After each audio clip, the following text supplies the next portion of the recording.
Una de las características de la Sagrada Escritura es que nos enseña a descubrir la profundidad que tiene la vida. La vida, nuestra vida, la tuya, la mía. La manera como la Biblia nos enseña esto es a través de un ejercicio de retorno a los mismos acontecimientos. Por ejemplo, lo que tenemos en la primera lectura de hoy está tomada de uno de los libros sapienciales, el libro de la sabiduría. Este libro, según los estudiosos, fue escrito el siglo inmediatamente antes del nacimiento de Cristo. Es decir, más de 1000 años después del Éxodo. Y lo que nos está contando son los acontecimientos del Éxodo. Pero esos acontecimientos habían sido contados muchas veces. En la Biblia se hace mención al Éxodo numerosas veces. El libro del Éxodo lo cuenta, por supuesto. Luego en el Pentateuco aparece varias veces. Es un punto constante de referencia para los profetas. El destierro va a ser visto como un anti-éxodo, es decir, el peor desastre que se podía imaginar. Y todavía varios siglos después, el libro de la sabiduría vuelve sobre el mismo acontecimiento. Este ejercicio de volver sobre lo mismo que se ha vivido, el ejercicio de volver a pensar, a reflexionar lo que se ha vivido, es lo que hace que la vida se vuelva elocuente. Es decir, que vaya soltando su jugo de sabiduría. Uno puede vivir en la superficie de sí mismo. Y en la superficie de uno mismo, simplemente uno detecta cosas que sucedieron. Gente que llegó, gente que se fue, gente que se murió, gente que me hizo bien, gente que me cayó mal, gente que me traicionó, gente a la que yo traicioné. Uno puede pasarse la vida así, en esa superficialidad, y simplemente tener una lista de hechos.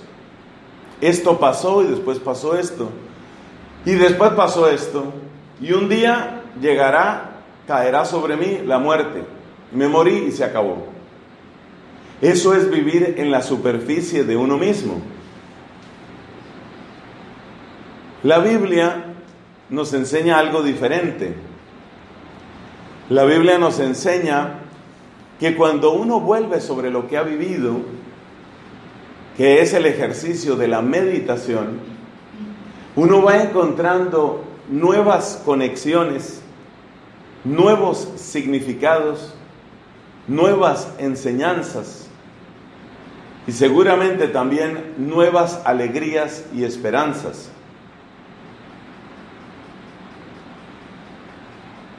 En el caso del texto de hoy, eso es lo que está haciendo el autor sagrado. Está volviendo sobre el Éxodo, lo vuelve a pensar, y al volverlo a pensar encuentra cosas que no se habían visto antes. Ese volver sobre la palabra y sobre todo volver sobre la vida hace que la vida se convierta en revelación. Y ese es el propósito, por ejemplo, de una homilía? ¿Cuándo empezaron los judíos a hacer homilías? Porque antes de que existiéramos nosotros cristianos, antes de que naciera Cristo, ya los judíos hacían homilías. Resulta que cuando ellos fueron expulsados de su tierra y se establecieron en colonias en distintos lugares, es lo que se llama la dispersión o la diáspora, en esas comunidades ya no podían ofrecer los sacrificios del templo. Toda la vida religiosa se concentró en torno a la palabra. El lugar sagrado fue para ellos la sinagoga. La palabra sinagoga quiere decir el caminar juntos. Entonces se reunían y lo único que tenían para reconocerse entre ellos mismos como hermanos y para reconocerse como pueblo del Señor era la palabra. Y por eso tomaron la costumbre de leer la palabra. Y después de leída la palabra, ¿qué había que hacer? Una especie de reflexión sobre la palabra y una especie de actualización sobre la palabra.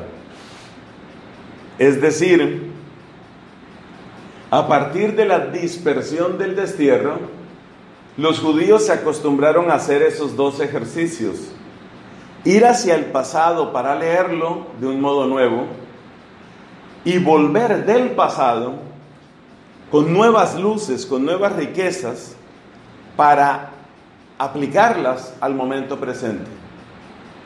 Y eso es exactamente lo que quiere decir una homilía. Eso, por ejemplo, es lo que yo también estoy tratando de hacer aquí.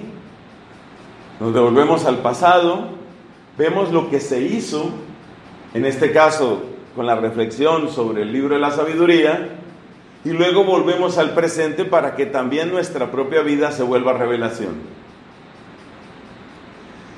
Otro elemento que vale la pena tener en cuenta ahí es que ese ejercicio de reflexionar, de exprimir, de sacar un jugo de significado en lo que se ha vivido, eso es lo propio de la meditación cristiana.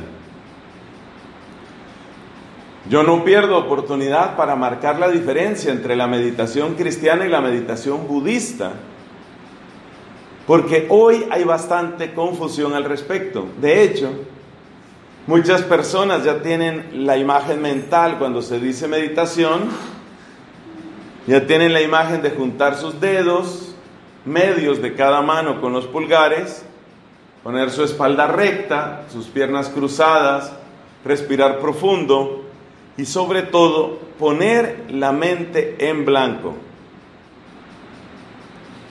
Uno se da cuenta que la meditación cristiana es exactamente lo contrario. No es poner la mente en blanco. La meditación cristiana es poner la mente en la luz que el Señor nos regala para leer la vida y para leer la palabra. La meditación no es un desocuparse simplemente como el que corre detrás de la nada. El budismo es un ejercicio de carrera hacia la nada. Mientras tanto, la fe cristiana es la prisa por correr hacia Dios, por llegar a Él, que es nuestra plenitud.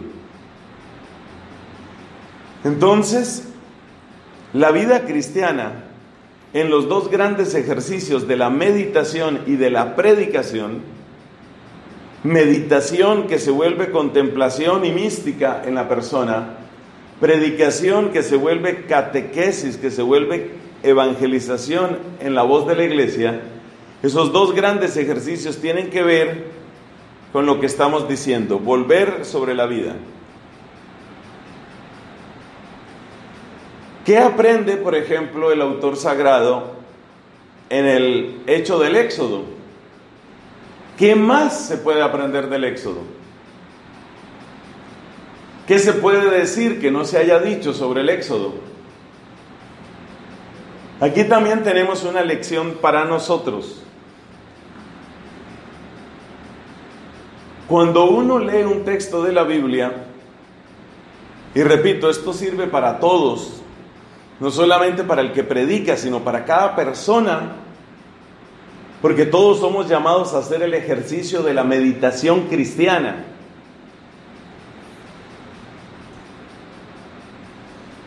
Nos damos cuenta que cuando uno recuerda lo vivido, uno lo puede recordar como un simple hecho, según lo que mencioné antes, en la superficie de uno mismo. Uno lo puede recordar como una idea, es decir, una descripción de ese hecho. Pero cuando uno se queda solamente en la idea o solamente en el hecho, no ha empezado a hacer la meditación. A ver, ¿qué quiero decir con esto? Es lo que pasa si usted toma este texto del capítulo 18 y una parte del 19 de la sabiduría.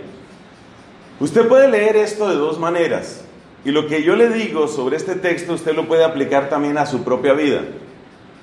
Usted puede leer este texto de dos maneras. Usted puede empezar a oír, quizá en medio de la somnolencia y el agotamiento, usted empieza a oír un lenguaje poético, cuando un silencio apacible envolvía todas las cosas y la noche había llegado a la mitad de su rápida carrera.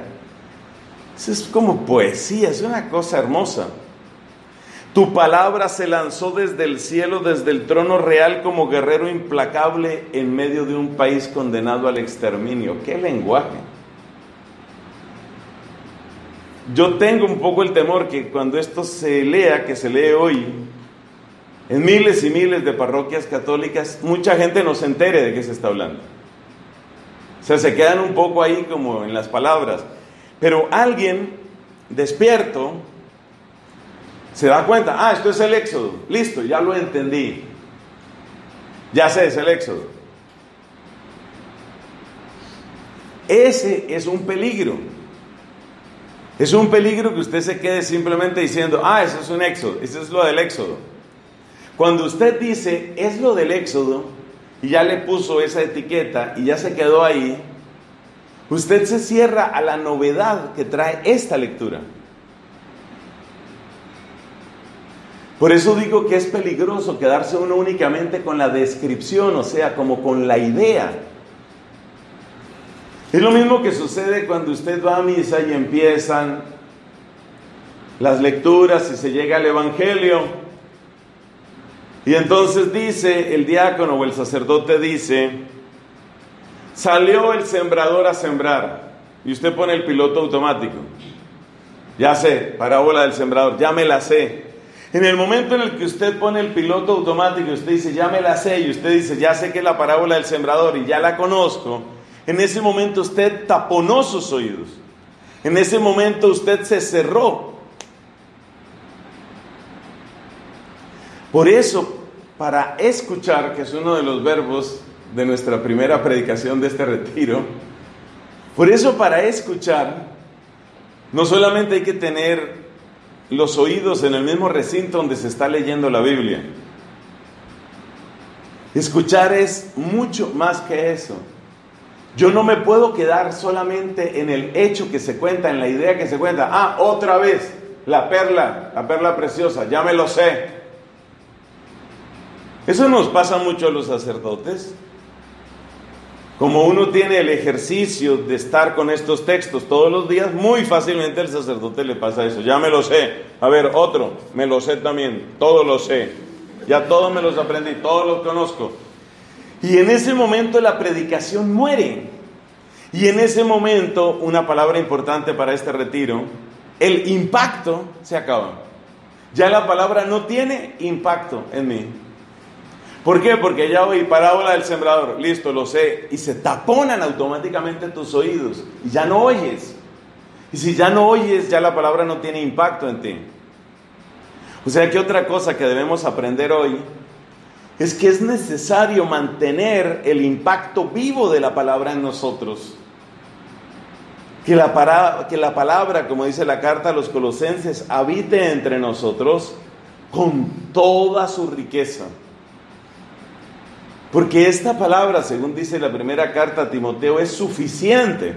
Es una palabra suficiente para exhortar, para animar, para corregir, para educar. La palabra es suficiente, pero es suficiente si tú dejas que despliegue toda su riqueza. Por eso, un ejercicio que yo mismo hago y que les invito a ustedes a hacer es el ejercicio de preguntarse siempre, ¿qué es lo nuevo que trae esta lectura? ¿En qué no me he fijado? Tiene que hacerlo de una manera más sistemática y, si se quiere, más intensa. El que tiene el deber de predicar, como me toca hoy a mí. De un modo más intenso tiene que hacer ese ejercicio el que va a predicar. Pero no se te olvide que el gran predicador interior es el Espíritu Santo. Y de ti depende en buena parte si ese predicador te predica. Porque ese es el ejercicio de la meditación, es como darle autoridad al Espíritu Santo para que nos predique en el corazón. Por eso el ejercicio tiene que ser el ejercicio de preguntarse dónde está lo nuevo, en qué no me he fijado, qué es lo que no he descubierto, qué me falta aquí. En la Sagrada Escritura, Dios dejó tanto, que ahí, en la Escritura, aquí en la Escritura, hay alimento hasta que Él vuelva.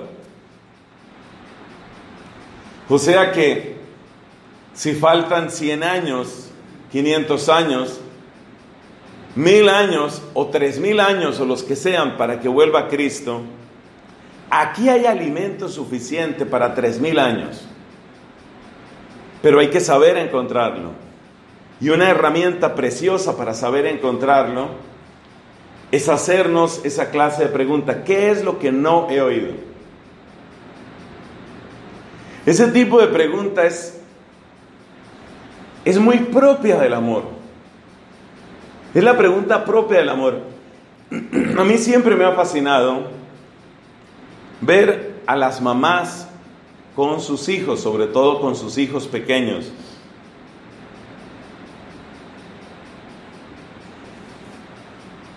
La mamá mira al bebé y mira al bebé y mira al bebé. Para los que no tenemos a ese bebé como nuestro hijo, eso ya es extraño. Ya uno se pregunta, ¿qué más le mira? Una nariz, 2 ojos, 2 orejas, una boca. Fíjate que al describir así, yo estoy como describiendo la idea, el hecho simplemente. O sea, ¿qué más le mira ahí? Un bebé, otro bebé, otro bebé, otro bebé. La mamá no mira así. La mamá, al mirar, lee el rostro, lee la actitud, lee los gestos del bebé, lo lee. La gente que se ama se mira mucho. Me acuerdo una muchacha que decía cómo ella, cuando llegó más o menos a su juventud y tenía algunos admiradores, novios, ese ejercicio de ella de ver los ojos y ver qué se puede encontrar ahí. ¿Qué dicen tus ojos? ¿Qué dice tu sonrisa? Por el contrario, cuando la gente deja de amarse, simplemente constata la existencia del otro. Entonces, a veces cuando los matrimonios están en épocas de rutina, de frialdad, simplemente se constata. No está fría, significa no se murió, ahí está. Constata que ahí está, verifica, no se murió, parece que no se murió. Cosa que es muy graciosa, un poco trágica también, porque eso es lo contrario de lo que hacían cuando estaban enamorados, en que se miraban y se miraban y se miraban. Entonces nuestro encuentro con la palabra y nuestro encuentro con la revelación que Dios nos da en nuestra propia vida tiene que ser un encuentro enamorado. Un encuentro enamorado con la palabra. Y miramos la palabra y la volvemos a leer y la pensamos y volvemos a la palabra. ¿Por qué? Porque estamos enamorados. Estamos enamorados. Todo eso sería como la introducción a la homilía, porque no hemos empezado a referirnos al texto de hoy. Pero solo vamos a mencionar un par de cosas de la novedad de este texto de la sabiduría.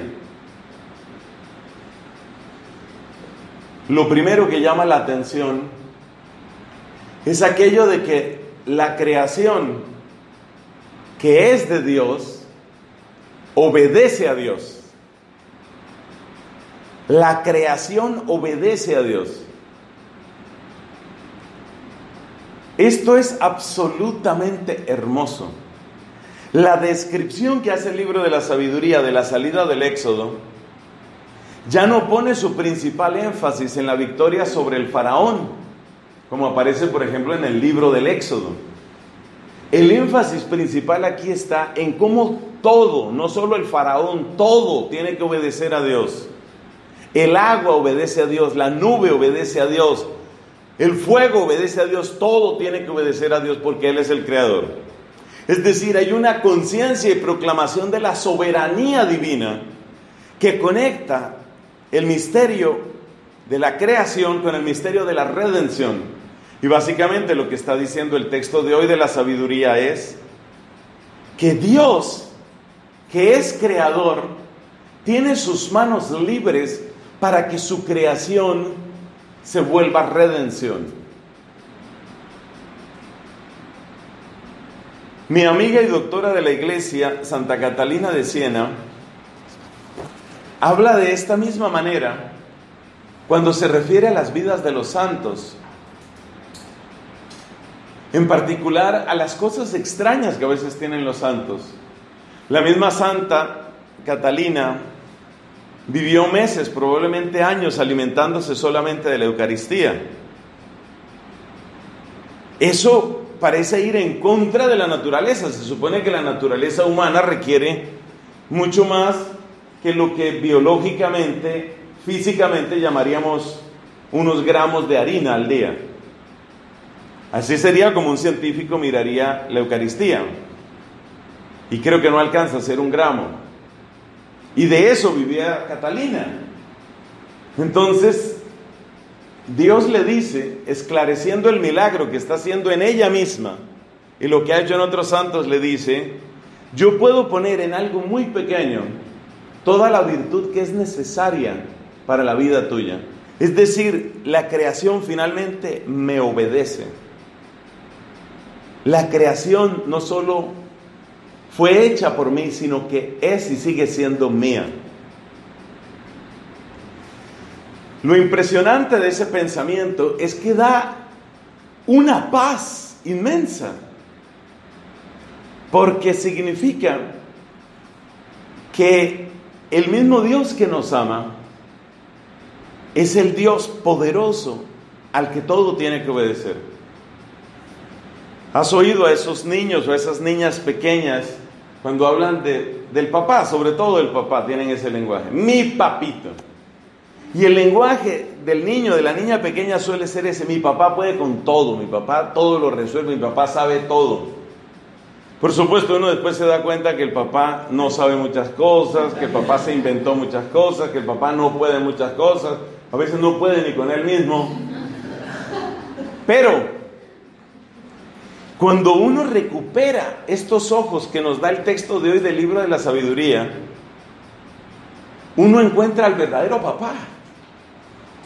Y encontrar al verdadero papá es infinitamente liberador, porque uno deja de exigirle al papá de esta tierra lo que tal vez no puede dar nunca. Entonces, encontrar a mi verdadero papá es encontrar otra vez la alegría que yo tenía a los 3 años o 4 años, cuando yo decía: mi papito sabe todo.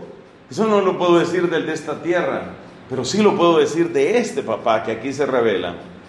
Mi papito puede con todo. Y esa es la manera como han vivido los santos. Hay santos de una confianza tan inmensa en Dios. Inmensa.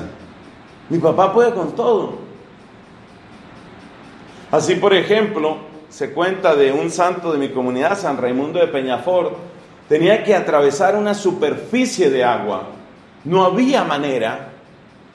Entonces el hombre toma su capa negra del hábito dominicano y se para en su capa y atraviesa. Y ya está. ¿Por qué? Porque el Dios que hizo el agua le puede dar solidez al agua para que yo pase, porque Él sabe que yo soy su hijo y tengo que pasar. Mi papito puede con todo. Y por eso suceden esa clase de milagros, porque esos son los milagros de los que han aprendido esta lección. Mi papito puede con todo. Eso sucede en cosas físicas, como atravesar paredes, según le sucedió a unos dominicos compañeros del fundador nuestro de Santo Domingo. En esas caminatas inmensas, algo falló en las cuentas y llegaron tardísimo, o sea, muy avanzada la noche, llegaron a su destino. Bueno, teóricamente hubieran podido empezar a golpear y golpear hasta que les abrieran, pero Santo Domingo tenía otro sistema. Entonces, puesto en la puerta de afuera, les dijo: mire, oremos un momento. Cierran los ojos, empiezan a orar, cuando abren los ojos están adentro. Pues eso se llama milagro, ¿no? Pero así funcionan los que han entendido esta lección. Mi papito puede con todo. O sea, si Él hizo la materia, empezando por los quarks y los leptones y los positrones y la antimateria, si Él hizo todo, entonces Él no tiene ningún problema en que yo atraviese una puerta. Espera un momentico, mire, ya pasamos, se dio cuenta, no hay ningún problema. Mi papito puede con todo. Esa es la primera lección que nos deja este texto. Y las personas que obran de esa manera tienen una libertad interior y tienen una alegría que vale para lo físico, como atravesar puertas, pero que vale también para otras cosas. Por ejemplo, para no enloquecerse. Uno de mis héroes favoritos últimamente es un cardenal vietnamita que fue encarcelado por ser cristiano. Él no era cardenal cuando lo encarcelaron, era obispo. Su nombre es de apellido, el nombre no recuerdo, pero el apellido sí, Van Thuan. Ese Van se escribe con B corta y Thuan con TH, Van Thuan. El cardenal Van Thuan, hecho cardenal por Juan Pablo II, pero en esa época en que lo encarcelaron era obispo. Este obispo fue encarcelado. Pero fíjate lo que es el demonio. Este régimen anticristiano, el régimen comunista vietnamita, encarcela al obispo, pero no quieren matarlo, porque saben que si lo matan, le dan un mártir. Entonces lo que quieren es que él se enferme y se muera, o él se enloquezca, que él pierda la cabeza. Sobre todo necesitaban eso, que él se enloqueciera para presentar lo ridícula que es la fe cristiana. Acuérdate que el comunismo se presenta como materialismo científico, nosotros somos los razonables. Entonces es necesario presentar al cristianismo como algo que perturba la cabeza. Es algo que hicieron los comunistas también en Rusia. Lo que hacían con los cristianos era tratarlos como si fueran enfermos mentales. Entonces, lo que intentaban los vietnamitas era enloquecer a este hombre, pero enloquecerlo de una manera que nadie pudiera echarles la culpa a ellos. Y uno de los recursos que utilizaron fue encerrarlo durante meses en un espacio ridículamente pequeño donde quizás no podía ni siquiera acostarse. O sea, tú imagínate una persona en soledad durante meses y meses y meses.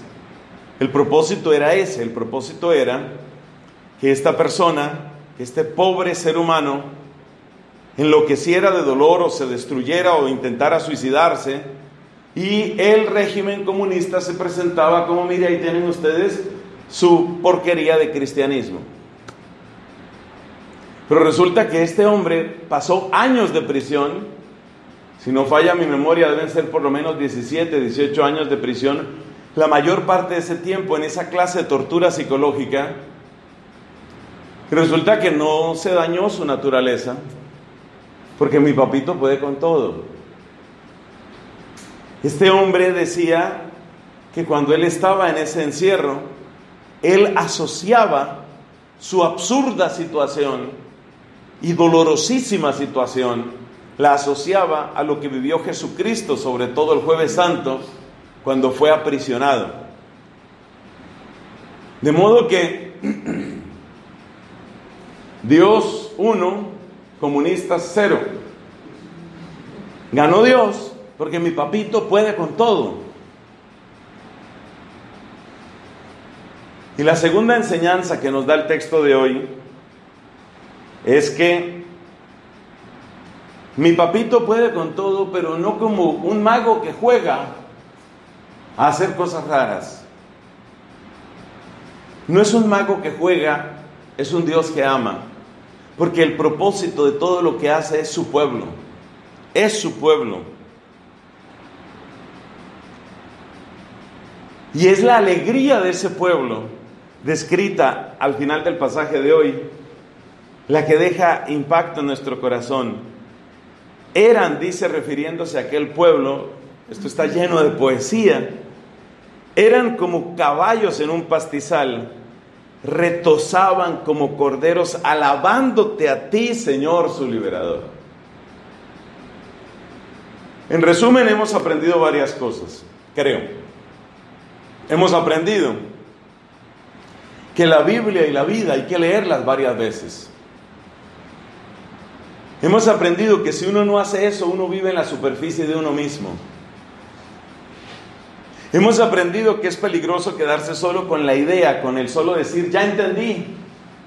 Mira, cada persona que llega a tu vida llega por una razón. Y es muy triste que las sílabas, las palabras, los mensajes que Dios te está dando a través de las personas que llegan a tu vida, tú no los estás recibiendo. Porque ahí te pareces al que dice un bebé, otro bebé, como si fueran intercambiables. Y hemos descubierto también un par de lecciones en esta relectura del Éxodo. Hemos descubierto o redescubierto la alegría del papito, y hemos redescubierto que el motivo que tiene detrás de todo motivo es el amor, la manera como nos ama.